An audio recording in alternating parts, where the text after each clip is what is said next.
Được xem như hổ tướng của nhà Thục Hán, Quan Vũ là người có sức mạnh đứng đầu trong ngũ hổ tướng. Ông là người đã góp công lớn cho Lưu Bị làm nên sự nghiệp xưng bá của mình. Hôm nay 4K Discovery sẽ cùng các bạn tìm hiểu về cuộc đời và sự nghiệp của vị danh tướng vô cùng nổi tiếng này.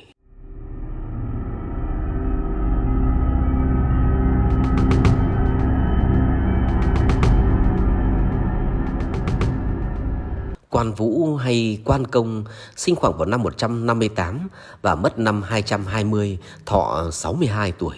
Tự là Vân Trường, là một vị tướng nổi tiếng thời kỳ cuối nhà Đông Hán và thời Tam Quốc ở Trung Quốc.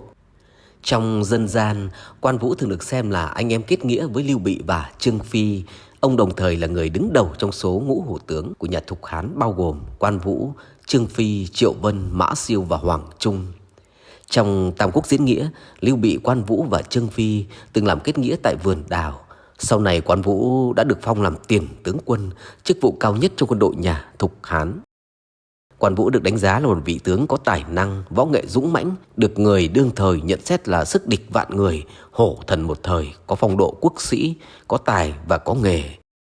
Về tính cách, tuy ông có nhược điểm là kiêu ngạo hay quát mắng người khác và cư xử có những lúc nông nổi, tất cả đều dẫn đến cái chết của ông, nhưng ưu điểm của ông là lòng can đảm, tôn sùng lễ giáo, hào hiệp trượng nghĩa, sự kiên cường và lòng trung thành tuyệt đối. Những ưu điểm này được người dân đánh giá rất cao, ngay cả Tào Tháo cũng không phục và coi ông là một nghĩa sĩ thiên hạ.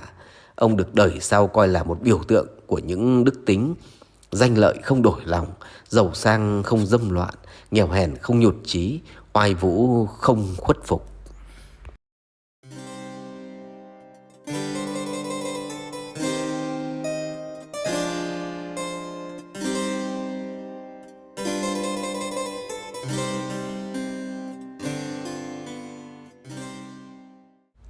Là một trong những nhân vật lịch sử của Trung Quốc được biết đến nhiều nhất ở khu vực Đông Á, hình tượng Quan Công đã được thần thánh hóa trong các câu chuyện dân gian, bắt đầu từ thời kỳ nhà Tùy, tiểu thuyết hóa trong Tam Quốc diễn nghĩa của La Quán Trung, được khắc họa trong các dạng hình nghệ thuật như kịch, chèo và tuồng, và sau này là phim ảnh với những chiến tích có cả thật lẫn hư cấu và phẩm chất đạo đức được đề cao.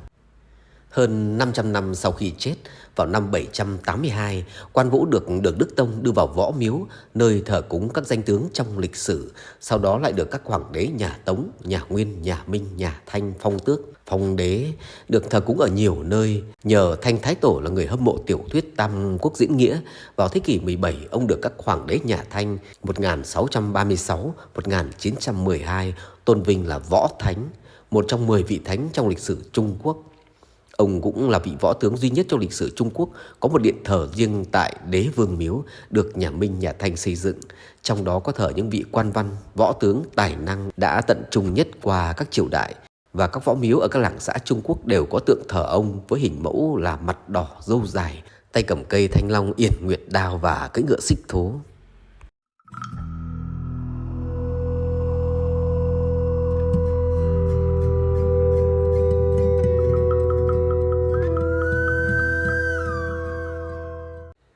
Quan Vũ có biểu tự là Trường Sinh, sau đổi thành Vân Trường, người giải lương quận Hà Đông, nay là Vận Thành, tỉnh Sơn Tây. Trong Tam Quốc miêu tả, Huyền Đức nhìn thấy một người ấy cao 9 thước, râu dài 2 thước, mặt đỏ như gấc, môi như tô son, mắt phượng mày tằm, oai phong lẫm liệt. Không rõ gia cảnh Quan Vũ thế nào, nhưng ông được học cả văn lẫn võ. Tam Quốc Chí ghi chép rằng, theo Giang Biểu truyện thì thời trẻ, Quan Vũ rất thích tả chuyện, thường đọc ngâm nga những chỗ mưu lược đầy vẻ thích thú. Trong dân gian, Quan Vũ được cho là nhà nghèo, đã từng làm nhiều nghề như thợ rèn, bán đậu phụ, đẩy xe. Sau này ông được tôn làm ông tổ nhiều nghề ở Trung Hoa, nhưng sử sách không có ghi chép rõ ông từng làm nghề nào. Do phạm tội, ông phải bỏ quê hương đến nương náu tại quận Trác. Quan Vũ truyện chỉ ghi sau có tội bỏ xứ lưu lạc đến Trác quận, không rõ tội gì. Nhưng nhiều giai thoại dân gian cho là ông đã giết một gã côn đồ khi hắn đòi tiền bảo kê trong chợ. Tại quận Trác, Quan Vũ đã gặp gỡ với Lưu Bị và Trương Phi, trở nên thân thiết như anh em. Tiểu thuyết Tam Quốc diễn nghĩa của nhà văn La Quán Trung có tình tiết về việc Lưu Quan Chương gặp nhau ở chợ, sau đó ba người làm lễ kết nghĩa huynh đệ ở vườn đào gần nhà Lưu Bị, xin được chết cùng ngày, cùng tháng, cùng năm. Lưu Bị nhiều tuổi nhất nên là anh cả, kế đến là Quan Vũ, út là Trương Phi. Thực ra đây là câu chuyện dân gian được đưa vào tiểu thuyết, còn sử sách thì không ghi chép việc ba người đã từng làm lễ kết nghĩa, mà chỉ ghi rằng ba người có quan hệ rất thân thiết. Sử sách cũng không ghi chép về năm sinh của Quan Vũ, nên không nhớ rõ ông ít tuổi hay nhiều tuổi hơn Lưu Bị.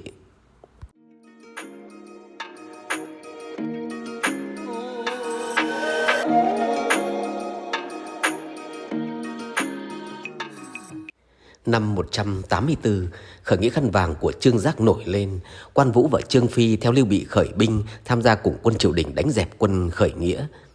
Tiểu thuyết Tam Quốc diễn nghĩa viết vào thế kỷ thứ 14 hư cấu ra việc sau khi kết nghĩa vườn đào, Lưu Quan Chương tự rèn vũ khí cho mình.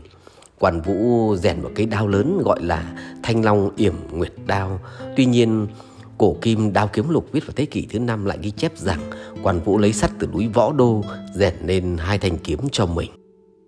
Trong quá trình đàn áp khởi nghĩa nông dân khăn vàng, Vũ và Phi là hai cánh tay đắc lực của Lưu Bị. Tam Quốc chí chép tiên chủ Lưu Bị cùng với hai người Quan Vũ Trương Phi ngủ cùng một giường, tình thân thiết như huynh đệ. Khi có việc công, hai người đứng hầu trọn ngày, mọi thứ đều do tiên chủ chu toàn, chẳng tị hiềm gian khổ.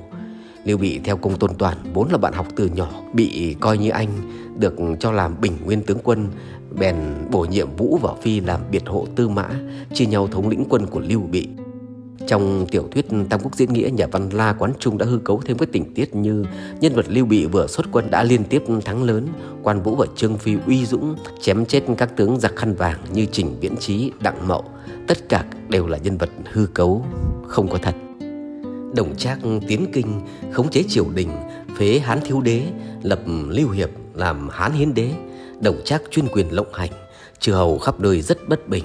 Năm 190, Kiều Mạo phát hành kể tội trạng của nghịch thần Đồng Trác, hiệu triệu chư hầu chống Đồng. Chư hầu khắp nơi hưởng ứng, bầu Viên Thiệu làm minh chủ, tiến đánh Đồng Trác. Công Tôn Toàn và Lưu Bị không tham gia.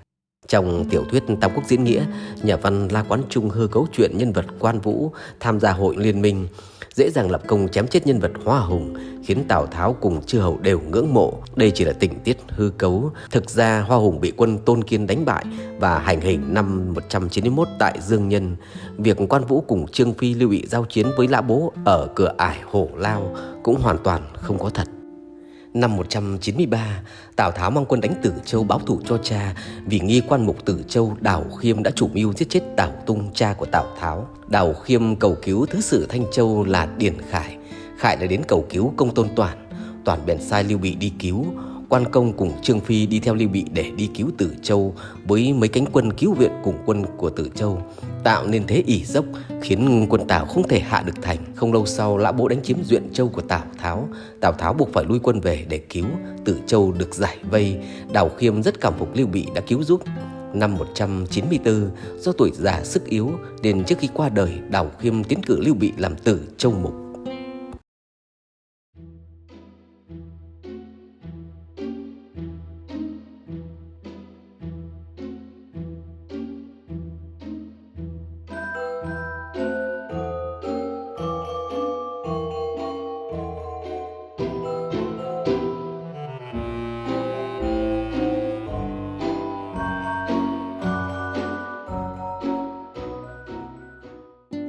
Lã Bố bị Tào Tháo đánh bật khỏi Duyện Châu, bèn chạy đến chỗ Tử Châu theo Lưu Bị. Ít lâu sau, Viên Thuật mang quân đánh Tử Châu. Trong khi Lưu Bị đang cùng Thuật giao tranh thì Lã Bố đồng mưu với Thuật đánh úp thành Tử Châu. Lưu Bị cùng Quan Vũ và Trương Phi bị mắc kẹt ở Quảng Lăng, không có đường về, đành phải trở lại Tử Châu hàng Lã Bố, được bố cho ở thành nhỏ Tiểu Bái.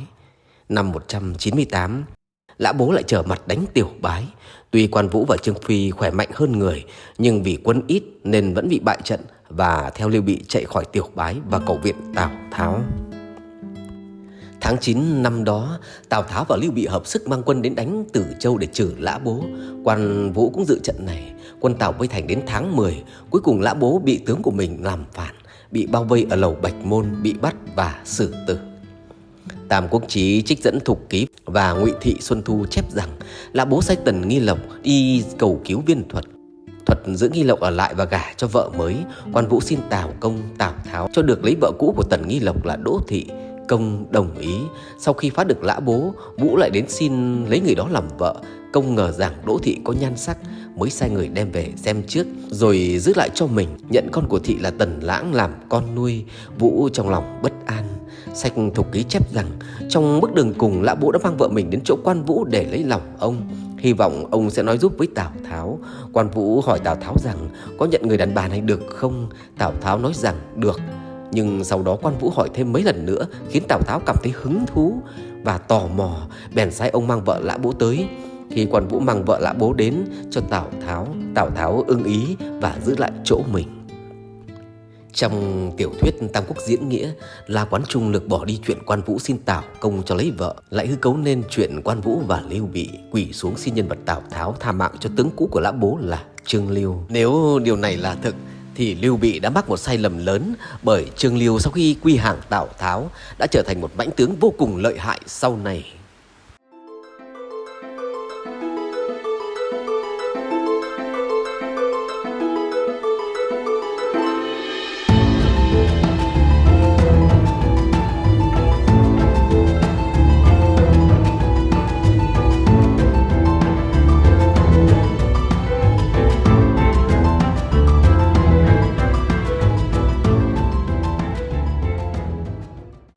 Tào Tháo thu quân về Hứa Xương, không trả lại Tử Châu vốn của Lưu Bị được Đào Khiêm giao cho, mà sai thủ hạ là Sa Trụ trấn thủ, giữ Bị lại Hứa Xương để kiềm chế. Sách Thục Ký chép rằng có lần Lưu Bị cùng đi săn với Tào Tháo, Quan Vũ lén khuyên Lưu Bị nên nhân lúc mọi người hỗn loạn giết chết Tào Tháo, nhưng Lưu Bị không nghe theo vì tình thế không cho phép manh động. Năm 199, Lưu Bị xin đi đánh Viên Thuật. Tào Tháo cấp 1000 quân cho đi. Quan Vũ và Trương Phi đi hộ vệ Lưu Bị ra mặt trận, giúp Lưu Bị đánh bại Thuật. Thuật thua trận ốm mà chết. Lưu Bị thừa cơ dẫn quân đánh chiếm Tử Châu rồi giết chết Sa Trụ. Quan Vũ được bổ nhiệm làm thái thú Hạ Bỉ. Trong tiểu thuyết Tam Quốc Diễn Nghĩa, La Quán Trung hư cấu ra chuyện Sa Trụ là võ tướng bị Quan Vũ lừa ra khỏi thành mà chém chết. Đây là do Quan Vũ tự làm, không phải ý của Lưu Bị. Đầu năm 200, Tào Tháo chuẩn bị đánh Tử Châu. Lưu Bị biết mình thấy yếu bèn sai người đi cầu cứu Viên Thiệu, nhưng Thiệu chần chừ không ra quân. Tào Tháo gấp rút tiến đánh. Lưu Bị ít quân không thể chống nổi, thua tan tác. Lưu Bị bỏ chạy sang Hà Bắc theo Viên Thiệu. Trương Phi trốn về Nhữ Nam. Gia quyến Lưu Bị đều bị bắt. Quan Vũ không có đường chạy, bị bắt, buộc phải đầu hàng Tào Tháo theo về Hứa Xương. Tam Quốc Chí có ghi năm Kiến An thứ 5, Tào Công đông chinh, tiên chủ thua chạy sang với Viên Thiệu. Tào Công bắt được Vũ đem về. Sử sách không ghi rõ vì sao Quan Vũ lại chịu đầu hàng Tào Tháo, bởi sau đó ít lâu thì Quan Vũ đã trả lại phong thưởng của Tào Tháo để bỏ đi tìm Lưu Bị. Còn trong tiểu thuyết Tam Quốc Diễn Nghĩa, nhà văn La Quán Trung đã hư cấu ra câu chuyện rằng nhân vật Quan Vũ bị bao vây, ban đầu thả chết không chịu hàng, sau nhờ có nhân vật Trương Liêu thuyết phục mới đưa ra ước pháp tam chương, giao hẹn 3 điều. Trong đó có điều rằng một khi biết được tin tức của Lưu Bị, dù ở chân trời góc bể, Quan Vũ sẽ lập tức rời đi. Nhân vật Tào Tháo vừa nghe xong thì cho rằng nếu giao hẹn như vậy ta còn cần Quan Vân Trường làm gì nữa. Nhưng sau hồi suy nghĩ, quý tiếc vì ái mộ nhân tài nên đã chấp nhận yêu cầu.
Sử sách ghi rằng Tào Tháo bắt được Quan Vũ cho làm thiên tướng quân, ban cho lễ cực hậu.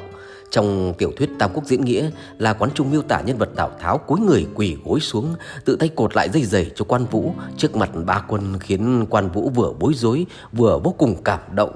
Sau đó Tào Tháo không chỉ ban tặng mỹ nữ, rượu ngon, vàng bạc, tơ lụa, mà ngay cả con ngựa xích thố mà Lã Bố cưỡi khi xưa cũng được Tào Tháo tặng cho Quan Vũ. Nhưng Vũ vẫn có ý muốn rời đi. Tháo không những không tức giận mà càng thêm kính trọng.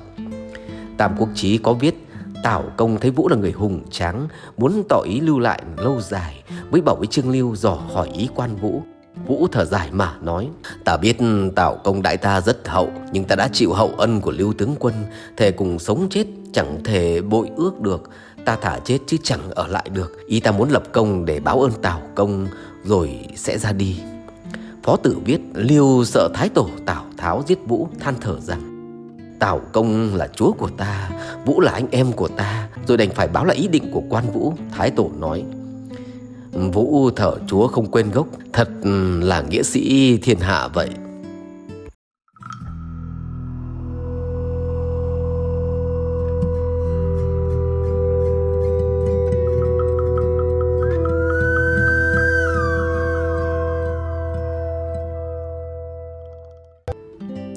Các bạn thân mến, các bạn vừa xem xong phần 1 về Quan Vũ, vị hổ tướng của nhà Thục Hán. Không biết số phận của Quan Vũ sẽ ra sao? Liệu Quan Vũ có thể ra trận giết tướng địch lập công để báo ơn Tào Tháo? Liệu Tào Công có để cho ông ra đi tìm chủ cũ? Xin mời các bạn đón xem tiếp phần 2 sẽ được phát hành trên kênh 4K Discovery. Mời các bạn chú ý đón xem. Thân ái, chào các bạn.